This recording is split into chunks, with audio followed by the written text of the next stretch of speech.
ನೇಣುಗಂಬ ಏರುವವನಿಗೂ ರಾಷ್ಟ್ರಪತಿಗಳ ಕ್ಷಮೆಯೂ ಇಲ್ಲವೇ? ಶೀಲವೊಂದು ಶುದ್ಧ ಕನ್ನಡಿ, ಒಡೆದು ಹೋದರೆ ಬೆಸುಗೆ ಸಾಧ್ಯವೇ?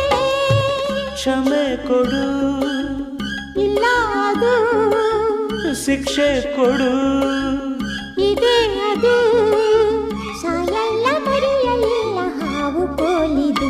ತಪ್ಪು ಮಾಡೋದು ಸಹಜ ಕಣ, ತಿದ್ದಿ ನಡೆಯೋ